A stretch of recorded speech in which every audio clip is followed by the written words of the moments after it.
Paz do Senhor Jesus, aqui quem vos fala é o pastor Josley, e nós estamos estudando sobre a carta aos Romanos, e nós vamos, nesta noite, terminar o capítulo 16, né? Durante todas as aulas que nós estivemos por aqui, nós abordamos o livro de John Stott, a carta aos Romanos, e hoje nós temos a pretensão de terminarmos o capítulo 16. É você que me ouve, depois dá uma entrada no meu canal, Pastor Josley Gama. Eu já comentei desde o capítulo 1 até o capítulo 15, já fiz os comentários de cada um desses capítulos da carta aos Romanos, e é algo muito precioso. A carta de Romanos, realmente, ela mudou muito a vida de muitos homens de Deus. Bom, então vamos lá. A carta de Romanos, capítulo 16, nós temos as recomendações e as saudações. Isso no capítulo 16, versículos de 1 a 16. Então vamos lá. Muitos homens e mulheres considerados bons agora passam correndo por essa parte da epístola, por considerá-la supérflua. A gente olha, tem muitas saudações, e isso não faz com que as pessoas parem para dar uma olhada nesse capítulo com maior profundidade. Mas um bom garimpeiro, por sinal, sempre está atento cuidadosamente para os mínimos fragmentos, para ver se é possível mesmo, a partir de meros nomes, encontrar um grande tesouro. Estas são as palavras de Crisóstomo. Outro autor, Brunner, ele vai mais longe e chama Romanos capítulo 16 de um dos capítulos mais instrutivos do Novo Testamento. Muito por conta dele estimular relacionamentos pessoais de amor na igreja. Crisóstomo e Brunner, eles têm razão. Até mesmo, meus irmãos, nas genealogias, tanto do Antigo como do Novo Testamento, assim como na lista em que Paulo menciona aqueles que enviam, que recebem saudações, há verdades a ponderar e também há lições a aprendermos. Vejamos, no versículos 1 e 2 do capítulo 16, o apóstolo Paulo ele começa dizendo: recomendo-lhes nossa irmã Febe, serva da igreja em Secreia, peço que a recebam no Senhor de maneira digna dos santos, e lhe prestem a ajuda de que venha a necessitar, pois tem sido para Paulo de grande auxílio para muita gente, inclusive para mim. É bem provável, quando o apóstolo Paulo ele escreve o versículo 1 do capítulo 16, e pensando em Febe, é que ela tenha recebido a incumbência de levar a carta de Paulo ao seu destino na cidade de Roma, ou na igreja de Roma. Se bem que, aparentemente, havia também outro motivo que a levava à cidade. Talvez um negócio, ou ainda provavelmente uma questão judicial. De certo é que ela estava na cidade de Roma, e o apóstolo Paulo faz todas essas recomendações. Por isso ele pede que a recebam no Senhor, porque ela é uma mulher de Deus. E esse recebimento é de maneira digna que os santos daquela época e dos nossos tempos deveríamos fazer. E se ela precisasse de alguma coisa, de uma ajuda, assim, para poder pousar, ou questão financeira, Paulo pede para que eles possam auxiliá-la nesse quesito. Então, assim, ela precisaria levar consigo uma carta de recomendação que a apresentasse aos cristãos em Roma. Essas cartas eram comuns no mundo antigo e necessárias para proteger as pessoas de charlatões. Aliás, são mencionadas diversas vezes no Novo Testamento.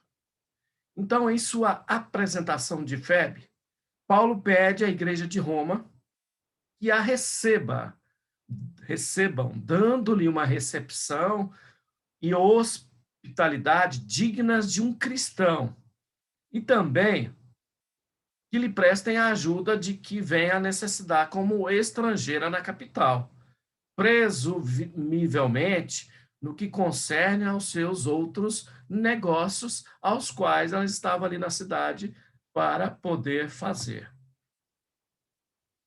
Antes e depois desses pedidos, Paulo, ele provê alguma informação acerca de Febe, colocando assim lado a lado com as necessidades dessa bendita mulher.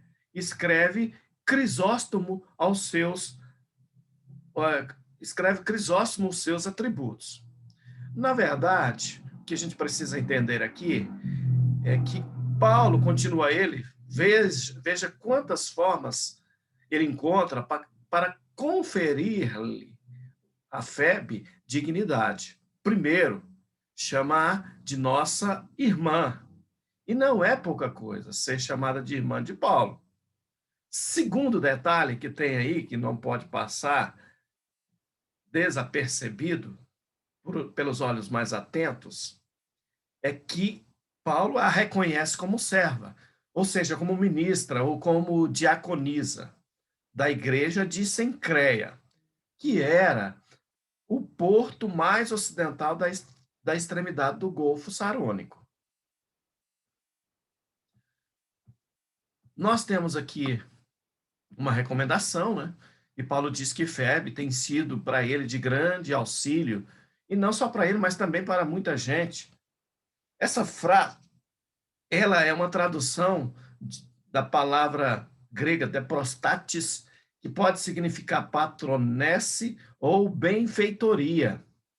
E é evidente, meus irmãos, que Febe era uma mulher de posses, que usava a sua riqueza para apoiar a igreja e também ao apóstolo Paulo. Bom, aqui nos versículos de 3 a 16, se a gente pudesse fazer uma síntese deles, se a gente fizesse um sumário aqui, a gente poderia dizer que nos versículos 3 a 16, que possui muitas recomendações, no 3 dizem: saúdem a Priscila e a Áquila, meus colaboradores em Jesus Cristo. 4, arriscaram a vida por mim, sou grato a eles, não apenas eu, mas todas as igrejas do gentio. 5, saúdem também a igreja que se reúne na casa deles. Saúdem meu amado irmão Epêneto, que foi o primeiro convertido a Cristo na província da Ásia. Saúdem Maria, que trabalhou arduamente por vocês. 7, saúdem Andrônico e Júnias, meus parentes que estiveram na prisão comigo. São notáveis entre os apóstolos e estavam em Cristo antes de mim. Saúdem Ampliato, meu amado irmão no Senhor. Saúdem Urbano, nosso cooperador em Cristo, e meu amado irmão Estaques.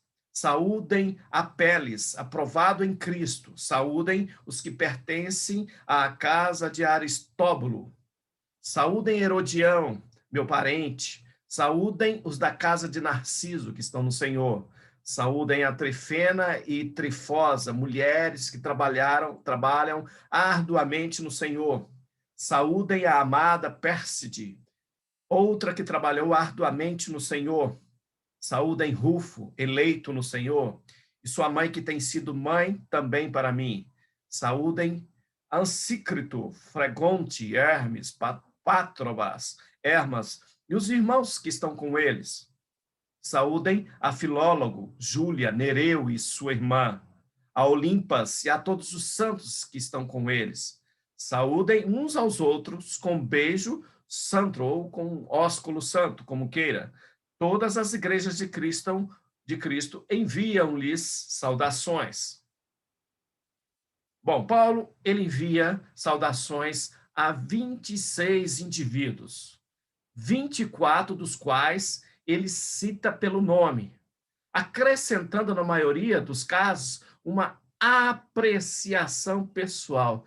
Coisa, né, meus irmãos? O apóstolo Paulo é um mestre nesse quesito. Você pode dar uma olhada em todas as demais cartas dele. Ele realmente ele faz questão de saudar os colaboradores deles, aquelas pessoas que realmente ele tinha contato, que ele conhecia, ou que houve recomendação das pessoas para Paulo.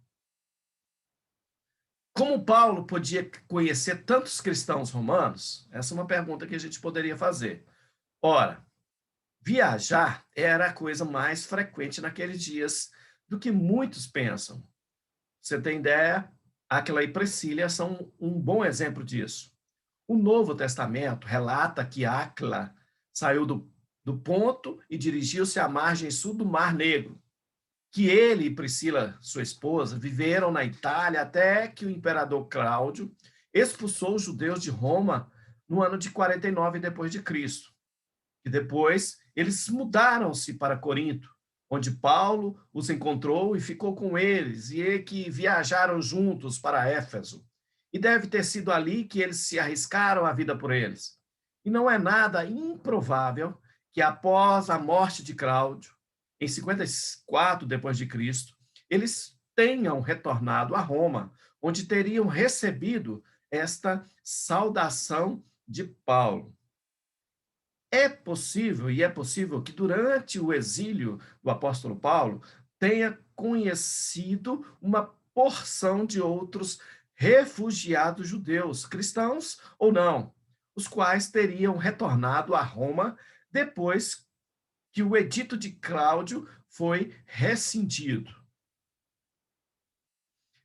Bom, refletindo-se nos nomes e circunstâncias das pessoas saudadas por Paulo, que o que impressiona, meus irmãos, quando a gente olha isso aqui, é que, de maneira particular, é a unidade e a diversidade da igreja a qual eles pertenciam.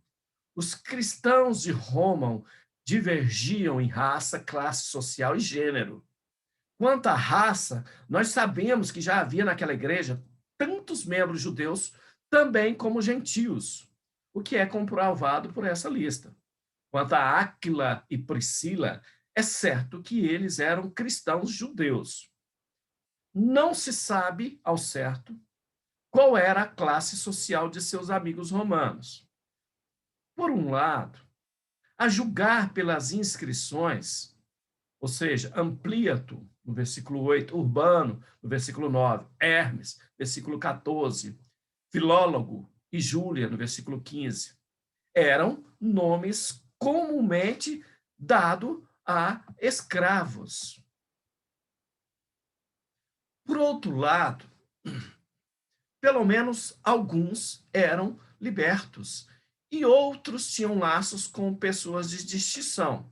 Por exemplo, os comentaristas acham muito provável que o Aristóbulo, mencionado aqui no versículo 10, seja um neto de Herodes, o grande amigo do imperador Cláudio, e que Narciso, no versículo 11, seja ninguém menos que o conhecidíssimo, rico e poderoso liberto que exerceu grande influência em Cláudio. Ainda mais ilustre, se bem que num sentido diferente, mais nobre, é Rufo, no versículo 13. Pois é muito, mas muito provável que ele seja filho de Simão de Cirene, aquele mesmo que carregou a cruz de Jesus até o Gólgota. Entretanto, meus irmãos, o aspecto mais interessante e esclarecedor da diversidade da igreja de Roma é concernente ao gênero. Dentre as 26 pessoas saudadas na carta de Paulo, 9, por incrível que pareça, 9 são mulheres. Nós temos Priscila, no versículo 3, nós temos Maria, no versículo 6, provavelmente Júnias, no versículo 7, nós temos Trífena e Trifosa, que, pelo visto, eram irmãs gêmeas, Nós temos Pérside, no versículo 12. A mãe de Rufo, versículo 13. Júlia e a irmã de Nereu, no versículo 15. Olha, é evidente que Paulo tem mais grande consideração por elas.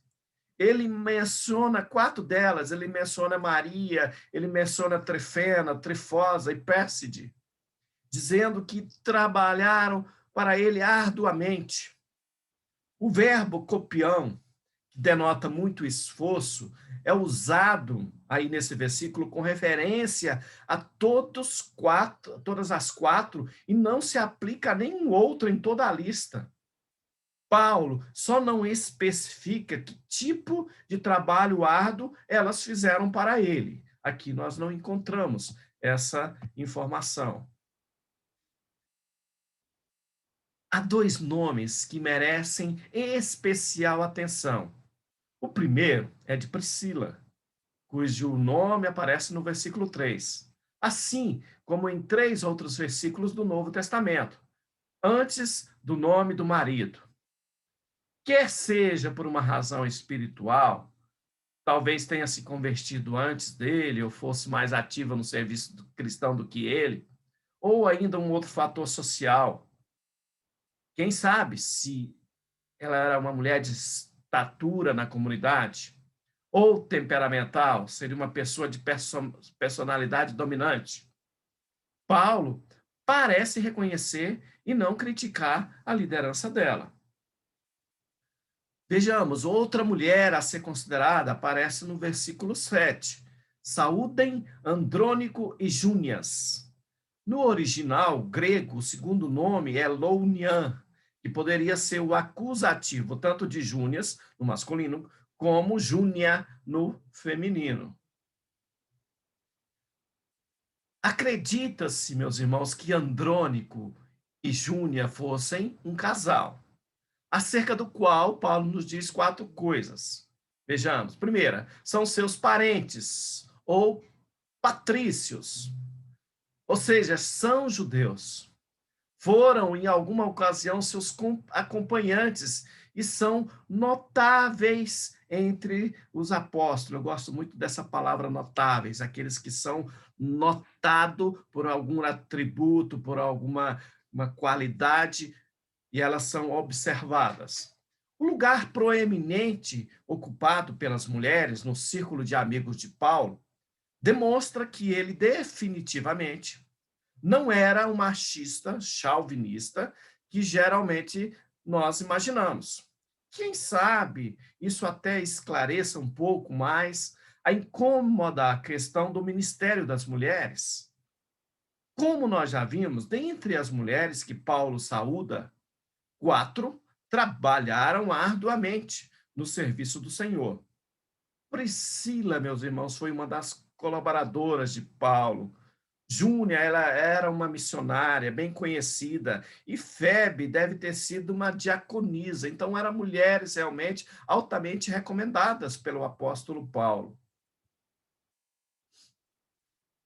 Se a igreja de Roma era marcada por tal diversidade, no que concerne a raça, sexo e condição social, havia ali também uma profunda unidade que transcendia todas as diferenças. Afinal, conforme nós estudamos nos capítulos que contém a carta de Romanos, não há judeu nem grego, escravo nem livre, homem nem mulher, pois todos são um em Cristo Jesus. Aleluia, glória a Deus por isso. Bom, e a lista aqui de saudações, ela aponta de diversas maneiras para essa unidade fundamental do povo de Deus. Quando Paulo descreve seus amigos, ele salienta 4 vezes que eles estão em Cristo. Se você pegar o versículo 3, pegar o versículo 7, versículo 9, versículo 10, vai estar falando que eles estão em Cristo. E 5 vezes o apóstolo Paulo cita ainda que eles estão no Senhor. Versículo 8 e 11, 2 vezes no 12 e no 13. 2 vezes ele usa a linguagem de conotação familiar, referindo-se a irmã e irmão. Versículo 1, versículo 14. Aliás, Ele não se envergonha de chamar as pessoas de amados, os meus amados. Isso está lá no versículo 5, 8, 9, 12. E ainda, o apóstolo Paulo ressalta duas experiências que fortalecem a unidade cristã. O fato de serem seus companheiros de trabalho, versículos 3 e versículo 9, e companheiros de sofrimento, versículos 4, versículo 7. Mas então, como se manifestava na prática a unidade na diversidade na igreja de Roma? Bom, nós sabemos que ele se reunia em casas ou igrejas caseiras, pois Paulo parece aludir a isso em 6 vezes. Eu encontro isso no versículo 5, eu encontro isso no versículo 10, eu encontro isso no versículo 11, 14, 15 e até o versículo 23 eu encontro isso. E como, outra pergunta, como se determinava a membresia nessas igrejas? Não se pode pressupor que ele se reunia de acordo com o sexo ou classe social, de forma que haveria diferentes igrejas caseiras, umas para homens e outras para mulheres, uma para escravo e outras para as livres. Só aí eu já citei 4 igrejas. Mas e a raça? Seria compreensível que cristãos e judeus cristãos, gentios, e especialmente os fracos e os fortes, quisessem agregar-se à sua própria gente. Pois se há um cimento que fortalece a comunhão, é a cultura e os costumes. Mas será que eles faziam isso? Eu acho que não. A tolerância da divisão étnica das igrejas caseiras de Roma seria inteiramente incompatível com o argumento defendido pelo apóstolo Paulo, isso nos capítulos 14 e no capítulo 15. E mais ainda, com seu clímax. Como poderiam os membros da igreja aceitar uns aos outros? E como poderia, com um só coração e uma só boca, glorificar a Deus e Pai de nosso Senhor Jesus Cristo? Se eles prestassem culto em igrejas caseiras diferentes, congregados de acordo com a etnia, o arranjo desses seria uma total contradição à universidade na diversidade da igreja. Bom, hoje em dia acontece a mesma coisa. É claro que as pessoas gostam de congregar-se junto com seus amigos, com seus parentes e com aqueles que têm a mesma afinidade, digam os especialistas em crescimento de igreja. E, às vezes, até se dividem em congregações diferentes por causa da língua, que é a pior barreira que existe. A heterogeneidade, no entanto, sempre fez parte da essência da igreja. Afinal, ela é a única comunidade no mundo em que Cristo derrubou todos os muros da separação.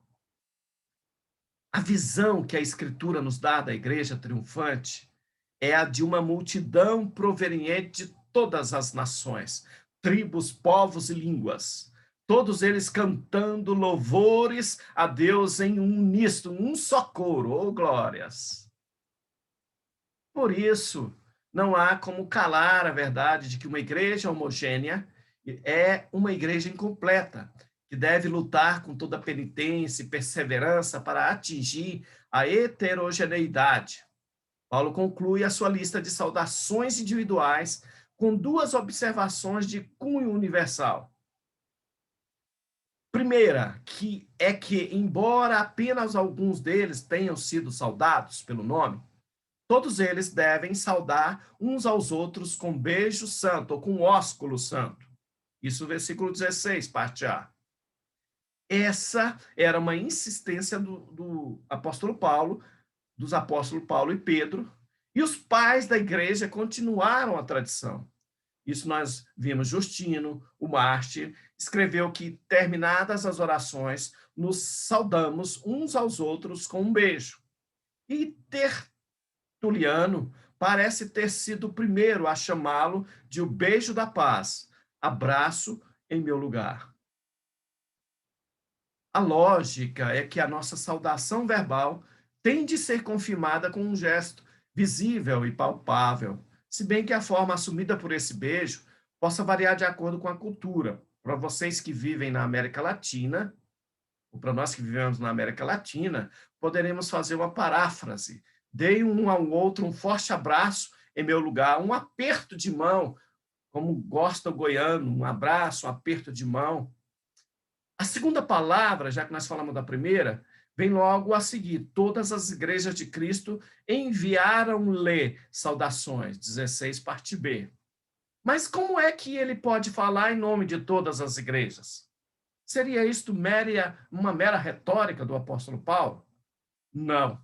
Ele está provavelmente escrevendo em termos representativos.